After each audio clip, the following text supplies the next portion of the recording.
Olá, vamos para mais uma aula da Fátima, aula de Química.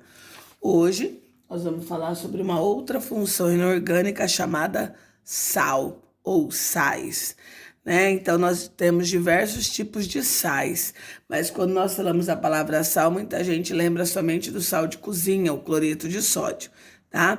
Então nas funções inorgânicas, sais, primeira coisa, eu preciso saber que ele é formado pelo cátion da base. O que é o cátion? A carga positiva, e pelo ânion do ácido, que é a parte negativa. Todo sal tem sabor salgado. Em solução aquosa, ele sofre uma dissociação iônica, ou seja, ele separa o íon positivo do íon negativo. Ele pode conduzir corrente elétrica em duas situações, ou em solução aquosa, quando ele está dissolvido em água, ou fundido. O que é fundido? Quando ele é aquecido e passa do estado sólido para o estado líquido. Porque para que haja a condução de eletricidade é necessário ter íons livres. Todo sal, ele é um composto iônico, ou seja, ele é formado por ligação iônica, onde o metal transfere elétrons por não metal. E a reação entre um ácido e uma base recebe o nome de reação de neutralização ou salificação. Então, um sal, ele pode ser formado pela reação de ácidos. Lembra que ácidos são substâncias que têm sabor azedo e começam com H, com exceção da água e da água oxigenada. E bases são substâncias que têm sabor adstringente e terminam com OH. Então, na reação entre um ácido e uma base, sofre um processo de neutralização, porque o ácido neutraliza a base e a base neutraliza o ácido, e isso forma o sal. A neutralização entre um ácido e uma base, quando ela é parcial, ela pode ser ou total ou parcial. Isso nós vamos aprender mais para frente. E, como eu já disse, todo ácido, quando reage com uma base, forma sal mais água.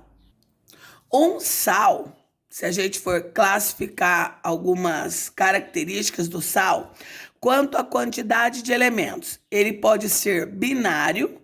Por exemplo, nós temos aqui o cloreto de sódio, que é usado para tempero de comida, é usado como conservante. Nós temos um outro sal, vamos colocar um sal ternário, quando ele é formado por 3 elementos diferentes.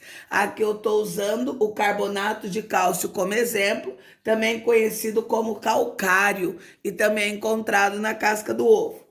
E um sal quaternário é aquele formado por 4 elementos. Aqui eu estou usando o bicarbonato de sódio como exemplo.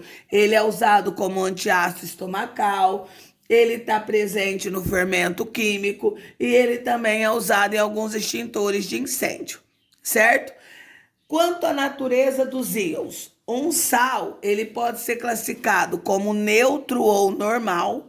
Quando que eu reconheço o sal neutro ou normal? Quando ele não tiver, ou melhor dizendo, nem H e nem OH na sua fórmula. Por exemplo, aqui eu tenho 2 sais neutros ou normais. O que é um sal ácido ou hidrogenossal? É aquele aonde apresenta um H na sua fórmula. Nós temos aqui o exemplo do bicarbonato de sódio. Sal básico ou hidroxissal é aquele sal aonde nós encontramos a OH na sua formação. Então, vocês estão vendo aí que neutro ou normal não tem H nem OH. Para ser ácido tem que aparecer o H e para ser básico tem que aparecer a OH. E o que é um sal hidratado? Um sal hidratado é quando nós temos a fórmula e aparece uma multiplicação por moléculas de água. Então, significa que nesse caso, o meu sal é hidratado, tá? Existe quando tem água, ele é chamado de hidratado, e quando não tem água, ele é chamado de sal anidro. Então, anidro é que não tem água. Agora, nós vamos aprender nomenclatura dos sais. Lembra que eu disse que um sal, ele é formado pelo cátion da base e pelo ânion do seu ácido. O que é o ânion? É a parte negativa.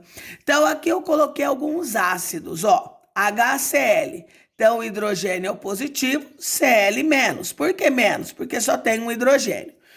O nome desse ácido é clorídrico. Todas as vezes que terminar com hídrico, eu vou substituir o ânion por eto. Então, clorídrico vai virar cloreto.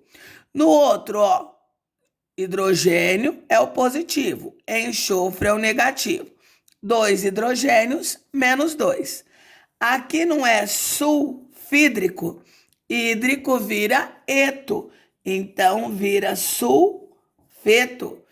O próximo, hidrogênio é o positivo, BO3 menos 3, porque tem 3 hidrogênios. Aqui é ico. Quando for ico, muda para ato o seu ânion. Então, bórico vai virar o quê? Borato. O próximo, ó, perclórico. Terminou com ico. Vamos fazer o ânion, ó. Esconde o hidrogênio, ClO4 menos. Não é perclórico, ico vira ato, então fica perclorato. O próximo, nós temos o nitroso, ó, já mudou o nome do ácido, ó. Quando for hídrico, vira eto. Quando for ico, vira ato. Quando for oso, vira ito. Então, ó, NO2, um hidrogênio negativo, nitroso, nitrito.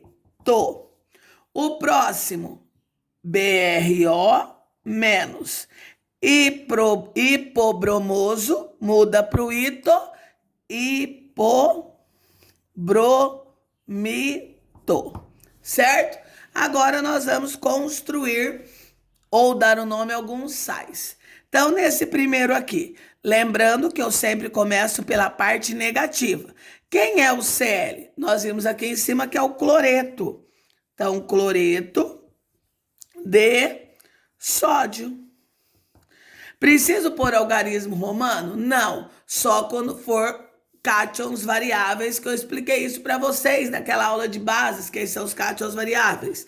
O próximo, CaS, começa pelo S. Qual é o nome do S? Sulfeto.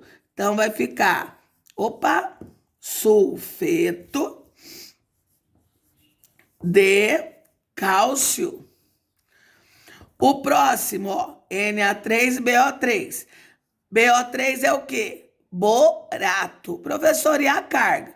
A carga aqui não aparece porque já formou a substância. Então, o BO3 se chama borato de sódio. Então, eu ponho a parte do negativo depois do positivo.